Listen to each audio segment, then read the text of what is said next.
हमको आज तो ठीक है क्या यूनिवर्सिटी का नोटिफिकेशन आया था ना। वो ये नोटिफिकेशन है कि जब छुट्टी होगी तो तब, ये नहीं कि एचईसी का वो आया नहीं तो फिर कुछ बचे घर चले गए हम। अच्छा अच्छा अच्छा। सर पौने 11 फ्री कर दें।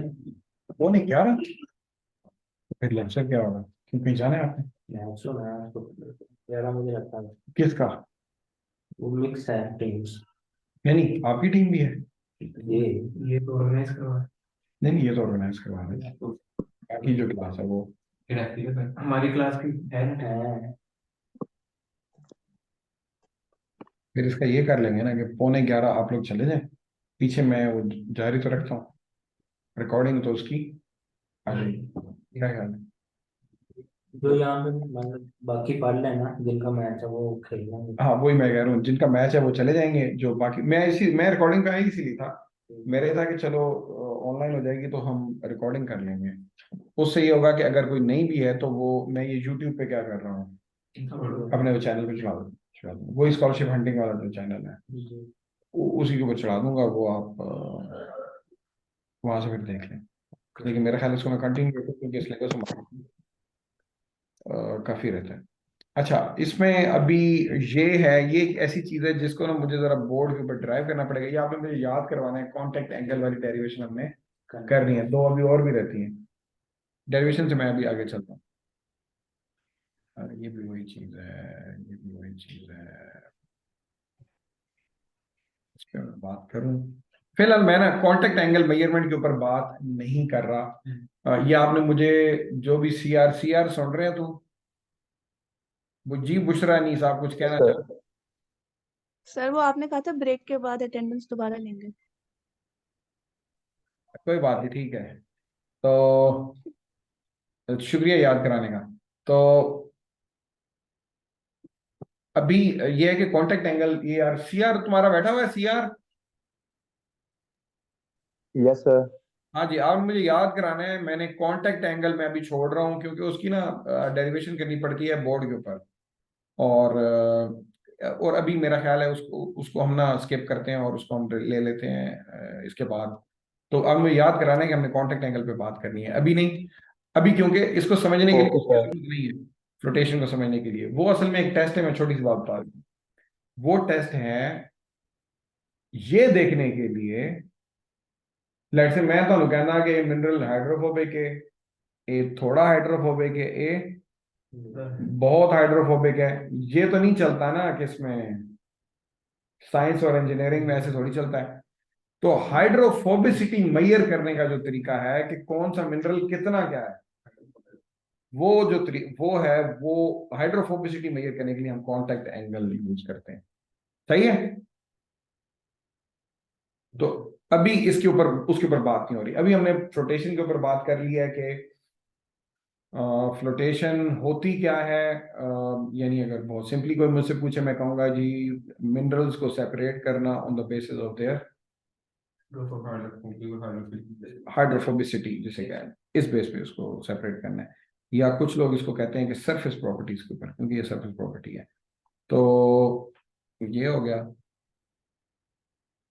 तो वीडियो भी कहिए।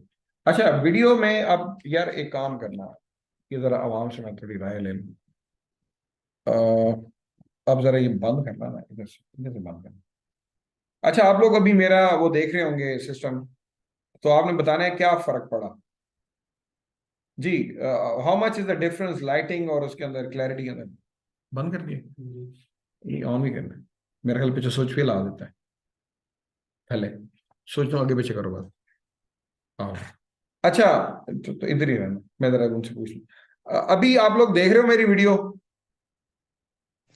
Yes sir. ठीक है, अब लाइट जरा बंद कर दो। हाँ जी, क्या फर्क पड़ा? थोड़ा सा अंधेरा हुआ सर। थोड़ा सा,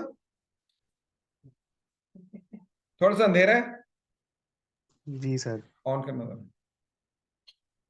और अब? सर लाइट के साथ ठीक है। अब थोड़ा इसको जरा आप हिल गया पीछे। मेरे एक इसको हम चेंज करके देखते हैं ना कहाँ पे मामला क्या है।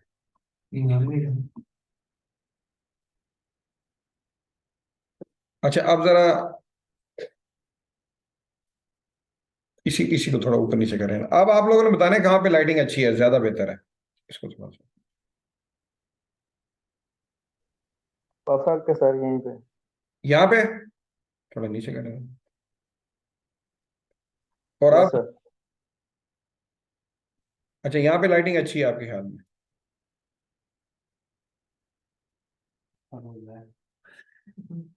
आज भी हो जाए यानी अब लाइटिंग इंप्रूव हुई, आप जरा बंद कीजिए। क्या फर्क, कितना फर्क पड़ा है कोई? सर चेहरा सही से नजर नहीं आ रहा, अंधेरा अंधेरा है। और आप? अब ठीक है सर। चश्मा भी लगाए बस ठीक है। ठीक हो गया, ठीक हो गया, शुक्रिया। बंद कर दे, बंद कर। इन्होंने फिलहाल अंधेरा अंधेरा खाई। तो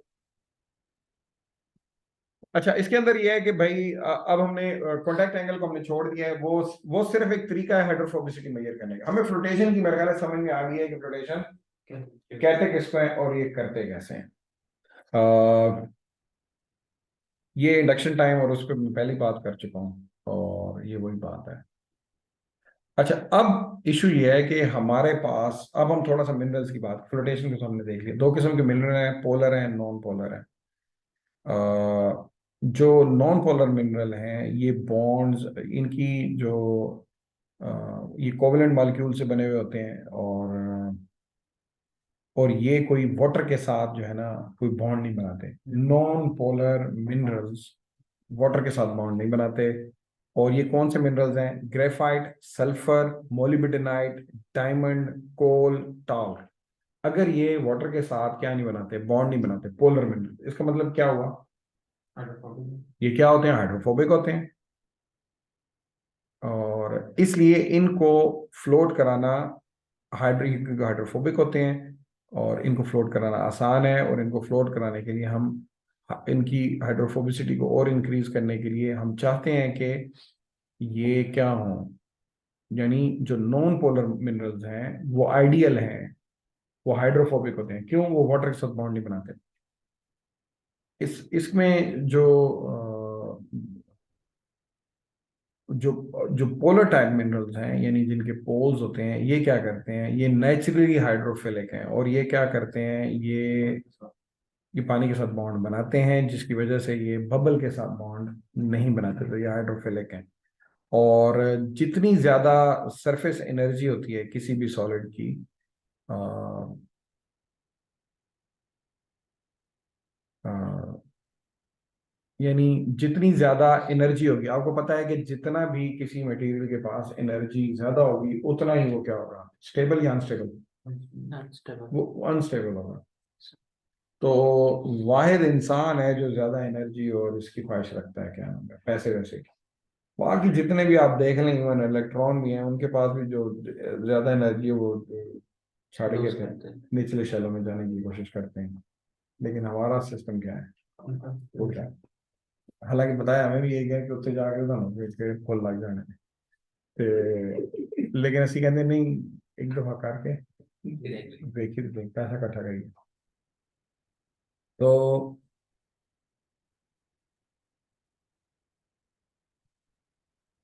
इसको इस जो सरफेस एनर्जी है, इसको मेजर करने का एक जो तरीका है उसको कहते हैं इनवर्स गैस क्रोमेटोग्राफी।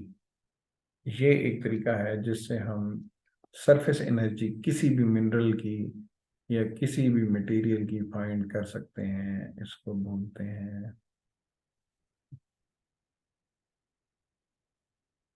वो ये लिखिए जी, इनवर्स गैस क्रोमेटोग्राफी। ये वो तरीका है जिससे हम सॉलिड सरफेस एनर्जी, अब एनर्जी जितनी ज्यादा होगी, मैंने आपसे कहा है कि उतना वो अनस्टेबल होगा, इतना बॉन्ड बनाने की कोशिश करेगा। वो वाटर के साथ वो क्या कर जाता है? हाइड्रोफिलिक होता है, वाटर के साथ रिएक्ट कर जाता है, तो वो हाइड्रोफिलिक होता है। तो जितनी ज्यादा एनर्जी कम होगी, वो हाइड्रोफोबिक होगा। तो हम यानी केमिस्ट्री डिपार्टमेंट के अंदर अगर आप चले जाएं, तो वो आपको किसी भी मिनरल की इनवर्स गैस क्रोमेटोग्राफी करके दे सकते हैं। तो इससे क्या होगा? अगर आपकी सरफेस एनर्जी 72 mg पर मीटर स्क्वायर से कम है किसी भी मिनरल की, हम उसको हाइड्रोफोबिक कहते हैं, और अगर इससे ज्यादा है तो उसको हाइड्रोफिलिक कहते हैं। मैंने फिर रिपीट कर दूं, जितनी ज्यादा एनर्जी होगी सरफेस एनर्जी, उतना ही रिएक्टिव वो वाटर के साथ होगा, हाइड्रोफिलिक होगा। तो 72 से अगर ज्यादा है तो वो क्या हुआ, हाइड्रोफिलिक। इसका मतलब ये हुआ, लेट से आपके पास एक मिनरल आया है, वो अननोन है। अच्छा, मजे की बात है, इस टाइम 4000 से ज्यादा मिनरल क्या हो चुके हैं, डिस्कवर हो चुके हैं। उनकी प्रॉपर्टीज तो हमें पता है, जो नए मिनरल हैं उनकी नहीं पता, अभी भी डिस्कवर हो रहे हैं। तो एक नया मिनरल है, मैंने देखना है कि वो हाइड्रोफोबिक है या हाइड्रोफिलिक है। तो उसका ये है कि मैं इनवर्स गैस क्रोमेटोग्राफी का क्या करवा लूँ, टेस्ट करवा लूँ। 72 से ऊपर है तो हाइड्रोफोबिक है, इसका मतलब है ये फ्लोट करेगा, ये बबल के साथ चिपकेगा, बजाय इसके कि हम इसकी फ्लोटेशन करके देखें। 72 से ज्यादा तो हाइड्रोफोबिक है। सॉरी, 72 से ज्यादा है तो हाइड्रोफिलिक है, 72 से कम है तो हाइड्रोफोबिक है। 72 वाटर की है मेरा ख्याल है, तो उससे ज्यादा कम वाला कर सकता है। तो ये एक हमने देख लिया कि हमारे पास एक फंडामेंटल टेस्ट, दो टेस्ट हैं जिनके जरिए, मतलब मेरे इल्म में दो हैं, ज्यादा होंगे लेकिन मेरे इल्म में दो हैं, और वो है, एक है कांटेक्ट एंगल टेस्ट जिससे हम हाइड्रोफोबिसिटी मेजर करते हैं, और दूसरा है इनवर्स गैस क्रोमेटोग्राफी। इससे हम किसी भी मिनरल या मटेरियल, मिनरल की भी कर सकते हैं, किसी मटेरियल की भी कर सकते हैं, जरूरी नहीं है मिनरल हो। तो कोई भी मटेरियल आप ले आए, उसकी हम उसको पहले से ही पता चल जाएगा कि ये, मुझे याद आ रहा है कि मेरे पास एक अमेरिका में एक बंदा आया, उस कोई इंटरप्रनोर था, अंग्रेज था, और वो काम कर रहा था बैटरीज के ऊपर। मजे की बात यह है, तो वो था केमिकल इंजीनियर था। तो उसको मेरा पता चला कहीं से कि मैं फ्लोटेशन वगैरह पे काम करता हूँ, तो वो मेरे पास आया और उसने मुझे कहा कि यार ये हम ना इसको मिल के फ्लोट करते हैं कि ये मटेरियल होता है या नहीं। ही वॉज वेरी एक्साइटेड, वो फ्लोट हो गया कि हाइड्रोफोबिक है। तो मतलब फिर हमने उसको यही कहा, मैंने उसे कहा यार तुम इसका कांटेक्ट एंगल टेस्ट करवा लो, या ये वाला, उससे आपको एग्जैक्ट पता चल जाएगा ये कितना। और मैंने फिर उसको यही मशवरा दिया कि आप जो भी इंग्रेडिएंट्स हैं ना इसके, हर एक का टेस्ट करवा लो, कौन सा कितनी एनर्जी का है, ताकि आपको पता चल जाए इसमें कौन से फ्लोट करेंगे और कौन से नहीं करेंगे। तो बजाय इसके कि मैंने कहा हम फ्लोट तो करते रहेंगे, उससे सही नहीं पता चलता, इन टेस्टों से अलग अलग करके पता चल जाता है ना चीजों को। तो इसलिए इन टेस्टों, तब आप फ्लोटेशन फिर उस हिसाब से डिजाइन करते हैं। तो इसलिए इन टेस्टों का हमें पता होना जरूरी है कि ये क्या है और कैसे चल रहे हैं। अब अगर हम देख लें कि हाइड्रोफिलिक मटेरियल और हाइड्रोफोबिक के अंदर क्या फर्क है, तो अगर आप यहाँ पे देखें, सिलिका, सिलिका एक बड़ा ही टेस्ट केस है हाइड्रोफिलिक का। तो अगर आप यहाँ पर देखें तो सिलिका जो एटम होता है, या सिलिका, ये देखें अगर आप, ये सिलिका का O है ये, और ये सिलिका का I है। S के ऊपर पॉजिटिव चार्ज है, O के ऊपर नेगेटिव चार्ज है। आपको आपको पता ही है कि वाटर के ऊपर पार्शियल पॉजिटिव और नेगेटिव चार्जेस होते हैं, क्यों होते हैं ये भी आपको पता ही होगा, इलेक्ट्रॉन की शेयरिंग इस किस्म की होती है। तो एनी हाउ, फिर होता ही है, इसके स्टेप्स क्या हैं, ये जो भी हाइड्रोफिलिक मटेरियल है, वाटर के जब वो करीब आता है, तो अगर आप यहाँ पे देखें तो क्या हुआ है, अब ये वाटर सिलिका के साथ, ये हाइड्रोफिलिक मटेरियल था, चिपक गया है। और वंस ये वाटर इसके साथ चिपकता है तो दूसरा वाटर का मॉलिक्यूल आके ये हाइड्रोजन बॉन्ड बना देता है उल्टा। इस तरीके से आपका ये एक सिर्फ एक मैकेनिज्म बताया है कि कैसे एक हाइड्रोफिलिक मटेरियल वाटर के साथ हाइड्रोजन बॉन्ड बना लेता है। अब जब उसकी इतनी स्ट्रॉन्ग, अब इस सिलिका की हाइड्रोजन बॉन्ड बन गया वाटर के साथ, ये कभी भी उसके साथ नहीं जाएगा, बबल के साथ इसमें नहीं जाएगा। तो ये मैकेनिज्म था छोटा सा। अब हम देखते हैं, इसका मतलब ये हुआ कि जो पोलर मिनरल ने, याद रखो ओकीन है, जो पोलर मिनरल्स हैं वो हाइड्रोफिलिक हैं। अच्छा, मैनू हुण सीधी गल है कि ए हुण पूरी गल याद नहीं है इस टेबल दी कि की सी ते मैं क्यों पाया सी, लेकिन जो मेरे ज़हन च आ रहा तुहानू दसदा, अगे पिछे गलत हो गया थे, खैर क्यों जी। लेकिन बट मुझे मिनरल्स के नाम देके आइडिया हो गया कि ये क्या है। अच्छा, ये पोलर मिनरल्स को हमने इसमें डाला है। अब मसला ये है, फिर वही बात है जैसे मैंने थोड़ी देर पहले बात की थी, कि जब हम किसी चीज को हाइड्रोफोबिक कहते हैं तो उसमें कुछ ज्यादा हाइड्रोफोबिक होती हैं, कुछ कम हाइड्रोफोबिक होती हैं, ये वाले मामला आते हैं। इसी तरह जब हम किसी चीज को हाइड्रोफिलिक कहते हैं तो वो भी क्या होती है, वो थोड़ी काट फायदा, कुछ खुसरे भी होंगे ने, मिला जुला रुझान है, ठीक है जी। ते अगर तुसी आ जाओ ग्रुप 5 ते ए पोलर मिनरल जे, और ये बड़ी अच्छी इंफॉर्मेशन है। मतलब अगर आप देखें तो यहाँ पे तकरीबन मुझे लगता है कि 100 मिनरल, 100 तो हैं, 1 2 3 4 10 11 12 13 14 15 16, एक उसमें 18 एक हैं, तो ये कितने हैं, 1 2 3 4 5 है 20।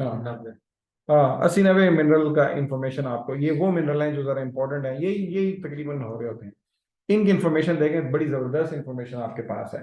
तो क्योंकि देखें गल हुई है कि एक ही जो व्हील इन्वेंट पहले तो होया है, उन्होंने मैं दोबारा इन्वेंट करके तो छाला मारा कि मैं देखो है कि जात की तो पागल ही हैं ते इन्हां दी इनवर्स क्रोमेटोग्राफी कराने की जरूरत नहीं है सानू पता भी, वो तो नेट तो ही मिल जाएगा। आहो तो तुसी हर पीछे लगे हो, पहले भी पता है लोगों ने काम इतने किया है। ये वो फायदा होता है जो हमारे बुजुर्ग हमारा नुकसान भी करके गए हैं कि वो ओट्स खा गए हैं, वो वाली जो क्या थी बड़े साइज वाली थी, लेकिन हमारे जो बुजुर्ग हैं वो अच्छा काम भी करके गए हैं। उन्होंने इन तमाम मिनरल्स की देखो ना इनवर्स क्रोमेटोग्राफी करी है, इनके कॉन्टेक्ट एंगल फाइंड किए हैं, सारा कुछ इनका हाइड्रोफोबिसिटी के बारे में हमें बताकर चले गए। ये उनके बहुत बड़े क्या हैं।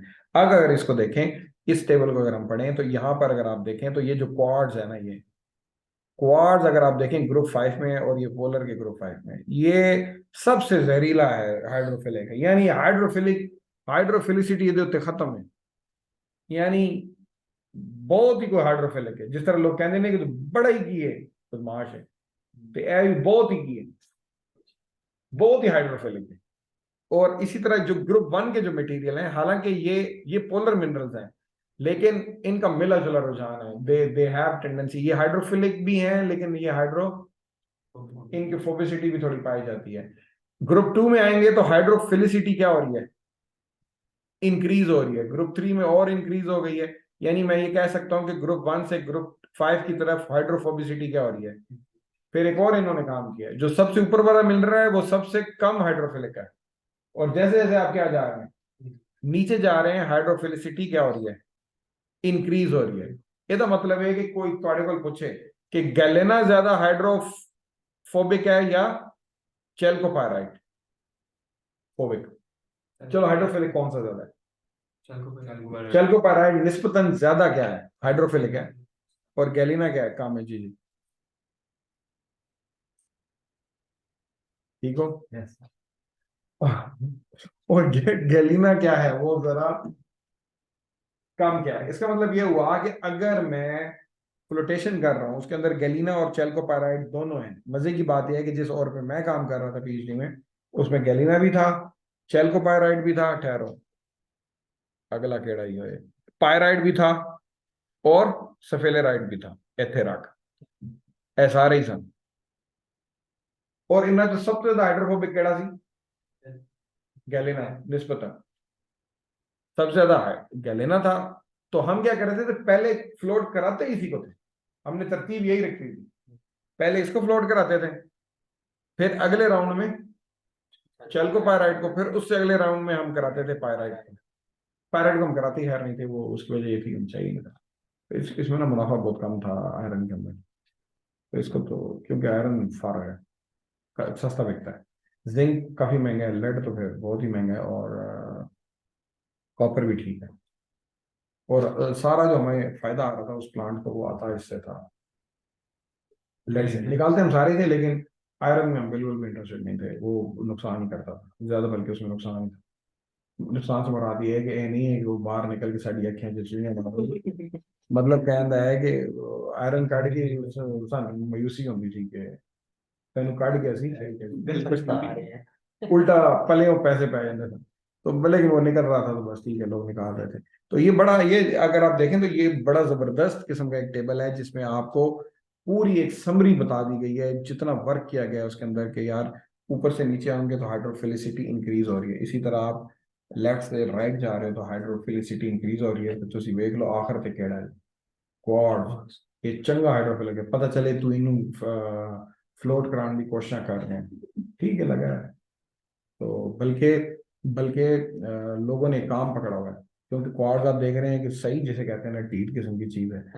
लोगों ने अपना जब कलेक्टर चेक करना हो, क्या चेक करना हो, कलेक्टर, लोग क्या करते हैं, क्वाड्स लेते हैं, क्वाड्स लेते हैं, बिल्कुल कौन सा क्वाड्स, प्योर, उसको डालेंगे पानी में, पानी में डाल के अपना क्या, अब क्वार्ट्ज जितने मर्जी तू नीचे से बबल क्या करता रहे, छोड़ता रहे, उन्होंने क्वार्ट्ज ने नहीं चिपकना किसके साथ, बबल के साथ, क्योंकि वो क्या है, हाइड्रोफिलिक का बाप है, बड़े ही की है, पहुंचा है, यानी वो नहीं आना होते, क्योंकि वो उसका इतनी जबरदस्त बॉन्ड बनती है उसके साथ। अब होता ये है कि लोग फिर क्या करते हैं, अपना कलेक्टर डालते हैं। अगर आपका कलेक्टर क्वार्ट्ज को कहाँ ले आया, तो फिर आप सोचें कि क्या वो करता होगा बाकियों के साथ। तो यानी ये एक टेस्ट के तौर पे भी यूज होता है कि क्वार्ट्ज के पे और वो डाल के वो देखते हैं कि दे ट्राई टू डेमोन्स्ट्रेट कि ये इट कैन फ्लोट। इसका स्टैंडर्ड बनाया हुआ है या वैसे नहीं नहीं, टेस्ट वैसे करना है? वैसे वैसे है, वो कोई कोई करता है, जैसे मैं कह रहा हूँ। मैंने इस पर थोड़ा सा काम किया हुआ है, लेकिन ओवरऑल तो गल समझ आ गई होगी कि ये टेबल एक इंतहाई, और बुक के अंदर है आपकी वो मिनरल प्रोसेसिंग वाली, उसमें से आप देखें इंतहाई क्या है, ये टेबल बड़ा ही क्या है, अच्छा अच्छा टेबल है सीखने के लिए। अब बहुत इंफॉर्मेशन एक ही जगह पे है। अब जैसा कि मैंने आपसे बात किया है कि कुछ मतलब ये हाइड्रोफोबिसिटी जब हम मैयर करते हैं तो हमें पता चलता है कुछ मिनरल्स की हाइड्रोफोबिसिटी कम है, कुछ की ज्यादा है।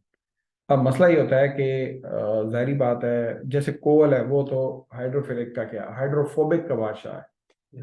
कोल हाइड्रोफोबिक का बादशाह जे, ते क्वार्ट्ज हाइड्रोफिलिक, ये दोनों फ्लिप एंड पे हैं, एक यानी एक एक तरफ से है और एक तरफ से एक दूसरी एक्सट्रीम पे है, बाकी सारे दरमियान च हैं, ते अद्धे तितर ने अद्धे बटेर ने।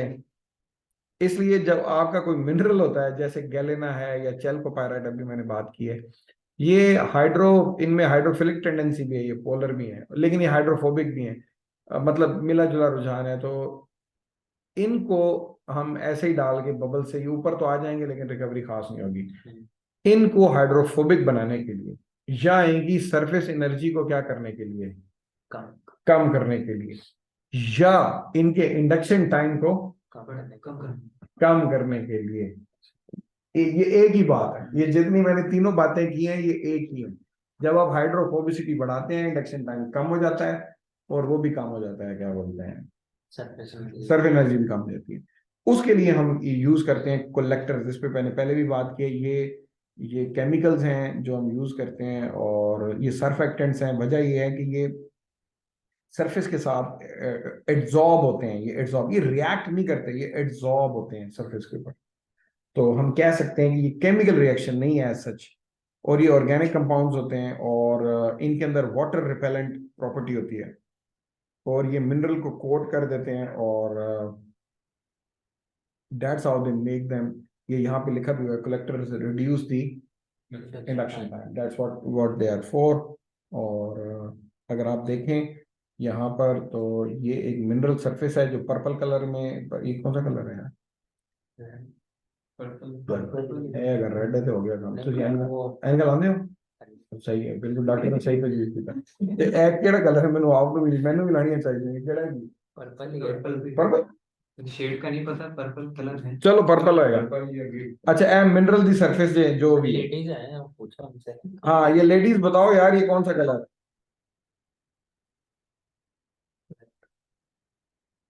ये कौन सा कलर है? रुबीना आप ही बता दो मुझे, नाम ही एक ही का आता है, पता चले यस रुबीना सर, छुट्टी कर गई। जी मैं चल रही हूँ। जी जी,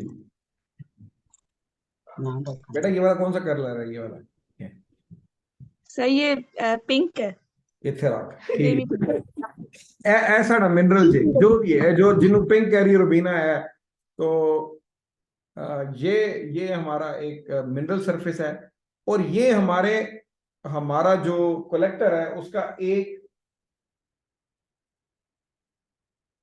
ये कलेक्टर है। कलेक्टर को देखें, इसका एक हेड है, ये बड़ी इंपॉर्टेंट बात है, और पीछे उसके एक हाइड्रोकार्बन चेन है। अब होता ये है कि हमारे मिनरल सरफेस, और ये हाइड्रोकार्बन जो चेन होती है ना, आपको पता है ऑयल भी हाइड्रोकार्बन होता है, और आपको पता है वो वाटर के साथ मिक्स नहीं होता। ये हाइड्रोकार्बन चेन असल में हाइड्रोफोबिक है, ये वाली। तो होता ही है कि ये मिनरल सरफेस के ऊपर, ये देखें अभी ये वाटर मिनरल सरफेस के साथ टच हुआ है, लेकिन अगर मैं थोड़ा और कलेक्टर डालूं तो वो कलेक्टर इधर आके इधर आके इधर आकर क्या करेगा, ये जुड़ जाएगा, ये किसके साथ, इसके साथ, क्या नाम है, सरफेस के साथ। और इसकी जो हाइड्रोकार्बन चेन है, ये हाइड्रोकार्बन चेन है इसकी, ये इस तरह से पीछे, ये मैंने कोशिश की है उसी तरह का बनाऊं जिस तरह का हुआ है। तो ये ओ तेरी है, अच्छा जो भी है तो हमें समझ आ रही होगी, क्या थोड़ी लेना आगे पीछे होगी। तो ये इस तरह से इसको कवर कर लेता है। अब इस मिनरल का और वाटर का जो क्या है ताल्लुक है वो खत्म हो गया, क्योंकि इसकी सरफेस को कवर कर लिया है किसने, कलेक्टर ने। और कलेक्टर की ये जो हाइड्रोकार्बन चेन होती है ना, ये क्या होती है, ये हाइड्रोफोबिक है। तो इसलिए मिनरल अब हाइड्रोफोबिक हो गया। अब अगर बबल आएगा ना, लेट से बबल, बबल इस तरह से आता है, मैं बबल को वाइट बना दूं, चलो, ये बबल इस तरह से आता है और ये आके चिपकता है, बबल किससे, ये मिनरल सरफेस से नहीं चिपकता, वो चिपकता है इस कलेक्टर से, इस हाइड्रोकार्बन से, और इनको क्या ले जाता है, जदों ऐ जा रही होंगी ने ते नाल मिनरल भी चला जाता है। ਹੁਣ ਇਹਦੇ ਵਿੱਚ ਇੱਕ ਬੜੀ ਇੰਪੋਰਟੈਂਟ ਸ਼ੈ ਹੈ ਕਿ ਇਹ ਕੀ ਬਲਾ ਹੈ, ਇਹ ਲਾਏ, ਇਹ ਕੀ ਬਲਾ ਹੈ, ਇਹ ਜਿਹੜਾ ਹੈਡ है, ਇਹ ਕੀ है?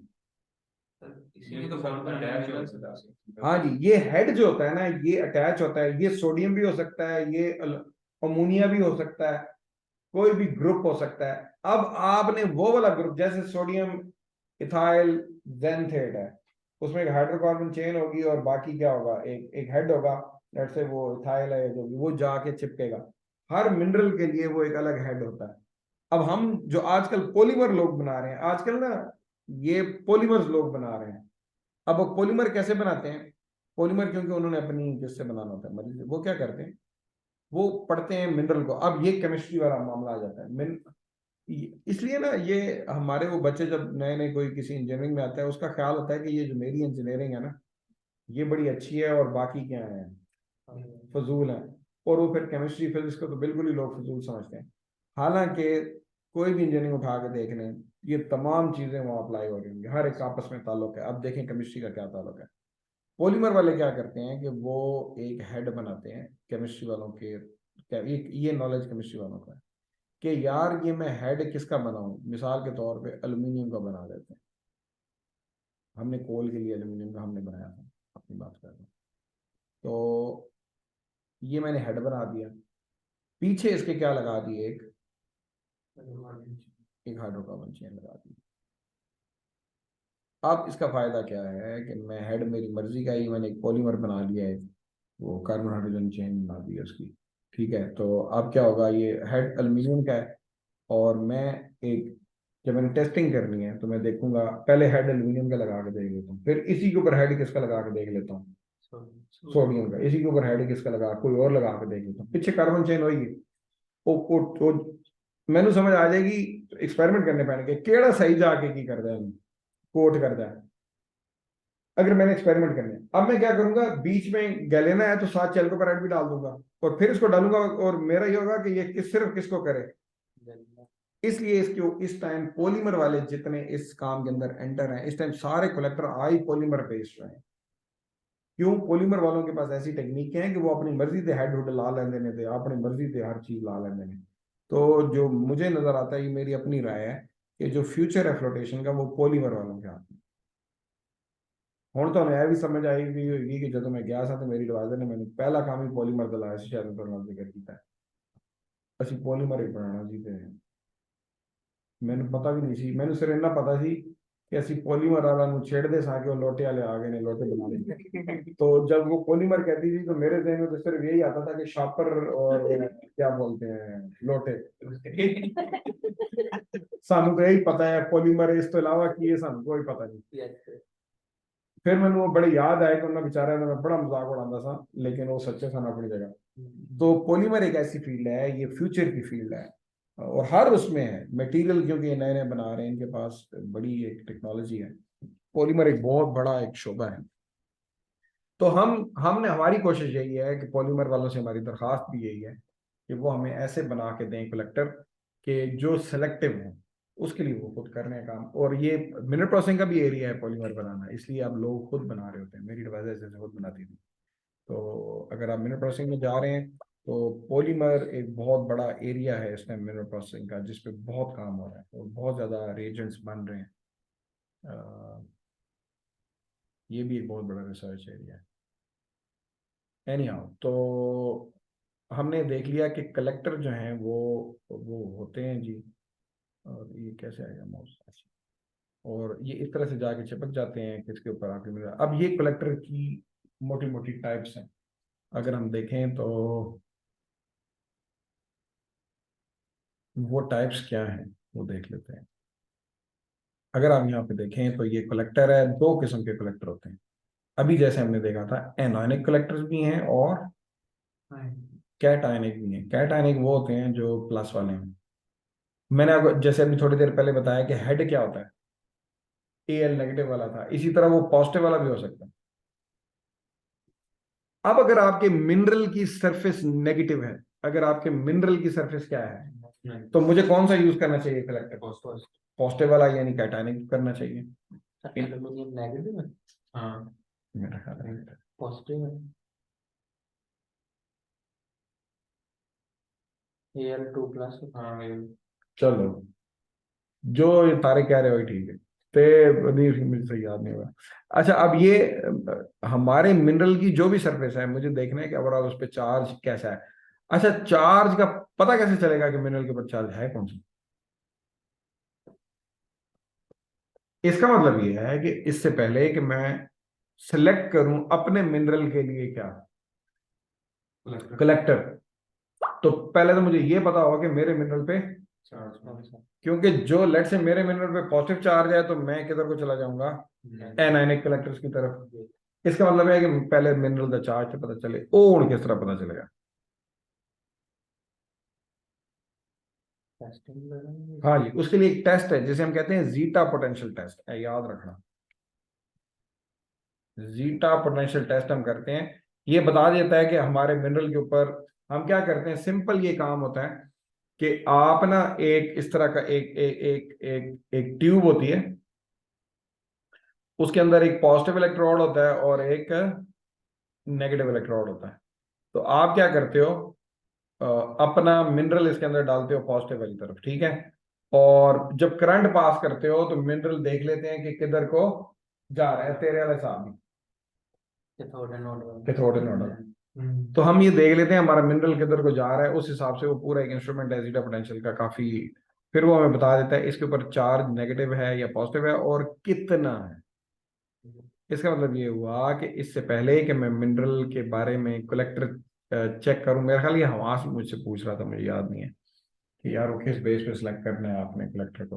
तो ये एक छोटा सा है कि जीटा पोटेंशियल टेस्ट हो जाए, पता चल जाए कि मिनरल थे चार्ज क्या है, वो जो तो पता चल जाएगा तो फिर उस हिसाब से वैसी एनायनिक या कैटायनिक, लेट से कैटायनिक की तरफ चले गए हम।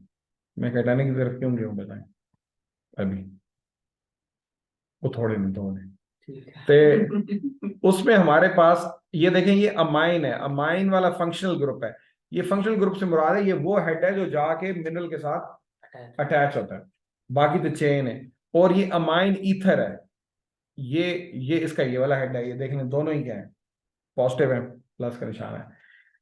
अब इन दोनों में से कौन सा सिलेक्ट करना है आपने, ये मैंने जितना देखा हुआ है ये एम्पिरिकल ऑब्जर्वेशन है, यानी इसके लिए मैं आपको कोई टेस्ट मेरे मेरे इल्म में नहीं है, हो सकता है लेकिन मेरे इल्म में नहीं है।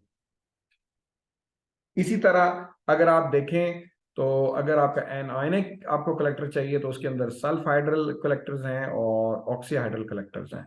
अब सल्फ हाइड्रल के आगे टाइप्स हैं, सल्फाइड मिनरल्स के लिए जेंथेट, डाइथाइयोफॉस्फेट, डाइथाइयोकार्बोनेट, ये वो लोग यूज करते हैं। और एनायनिक है लेकिन वो सल्फाइड मिनरल नहीं है तो उसके लिए कार्बोक्सिल, सल्फेट और सल्फोनेट। ये जो सल्फेट सल्फोनेट हम ये कह रहे हैं ये वही है जो ये कार्बोक्सिल है ना, ये नेगेटिव, ये वो फंक्शनल ग्रुप है जो आपके मिनरल के साथ जाके अटैच होगा। ये सल्फेट ये वो फंक्शनल ग्रुप है जो आपके मिनरल के, बाकी इसके साथ पीछे क्या लगी हुई है, एक हाइड्रोकार्बन चेन, बाकी सब में वही लगा होता है। सिर्फ वो फंक्शनल हेड जो लाल किस्म को मैं दिखा रहा था ये वो चेंज होता है। तो that's how we select our collector. और ये कलेक्टर कितनी तादाद में है जी, हजारों में है। और मजे की बात यह है कि मैं तो जिस कॉन्फ्रेंस पे गया हूँ हर कंपनी ने 10-10 नए इन्वेंट किए होते थे, यानी ये हर साल को थोक दे हिसाब नाल नवे आ रहे ने कलेक्टर्स। अब जैसा कि हमास ने मेरे से एक शिकायत भी की थी कि जब वो पेपर पढ़ रहा है उसके अंदर यानी नाम लिखा हुआ है कलेक्टर का S120 है कि ना है, तो उसकी वजह यही है कि जब वो शुरू में लॉन्च करते हैं वो उसका फार्मूला नहीं बताते। फार्मूला इसलिए नहीं बताते कि जिस तरह तुम एक दूसरे से असाइनमेंट है क्या करते हो, कॉपी करते हो, शेयर नहीं करते हो। सही लफ्ज यूज करो, शेयर तो लग रहा है कि वो बड़ा कोई चंगा काम हो रहा है। जो जिस तरह आप एक दूसरे से असाइनमेंट है यानी एक लैक बंदा है ਉਹਦੀ ਅਸਾਈਨਮੈਂਟ ਤੁਹਾਡੇ ਹੱਥੇ ਚੜ ਜਾਏ ਤੇ ਤੁਸੀਂ ਕਿਹੜੀ ਆਪ ਬਣਾਣੀ ਹੈ, ਤੁਸੀਂ ਉਹਨੂੰ ਹੀ ਫੜ ਕੇ ਤੇ ਰਗੜਾ दे देना है। इसी तरह उनको ये होता है कि यार हमारा कलेक्टर अच्छा काम कर रहा है, इसका हम फार्मूला बताएंगे तो दूसरी कंपनी वाले या प्लांट वाले खुद ही बना लेंगे। फिर वो क्या करते हैं, किसी को बताते ही नहीं है, उत्ते S120 लिख के ते बेच ही आते हैं। ते ਉਹ ਫਿਰ ਕੁਝ मेरा ख्याल 2 साल 3 साल गुजरते ਨੇ, ਜਦੋਂ ਪੇਟੈਂਟ ਉਹਨਾਂ ਦਾ ਪੂਰਾ ਹੋ ਜਾਂਦਾ ਫਿਰ ਉਹ ਉਹਨੂੰ ਦੱਸਦੇ ਨੇ। ਇਹ ਬੜਾ ਮਸਲਾ ਹੈ। ਇਸ ਵਜ੍ਹਾ ਤੋਂ ਪੇਪਰਾਂ ਦੇ ਵਿੱਚ ਵੀ S120 ਤੇ ਪਤਾ ਨਹੀਂ ਫਲਾਣਾ ਤੇ ਢਿਮਕਾਣਾ ਲਿਖਿਆ ਹੁੰਦਾ ਹੈ। ਉਹ ਜਿਸ ਤਰ੍ਹਾਂ वो नहीं था वो एक एक्सप्लोजिव था यार, उसका मुझे नाम बताओ। एक एक्सप्लोजिव था, वो भी उसका भी नाम ऐसे था, RDX शायद कहते थे उसको। RDX से क्या बनता है, क्या उसी ने अपनी बाइक रॉयल डिमोलिशन एक्सप्लोजिव, क्या क्या क्या रॉयल डिमोलिशन एक्सप्लोजिव। यार मेरा ख्याल है ये रिसर्च डिपार्टमेंट एक्सप्लोजिव था या कोई इस तरह से था। नहीं सर, रॉयल डिमोलिशन एक्सप्लोजिव बनता है। मोहसिन अगर कह रहा है तो फिर ठीक ही कह रहा होगा। इसकी रिसर्च बड़ी है।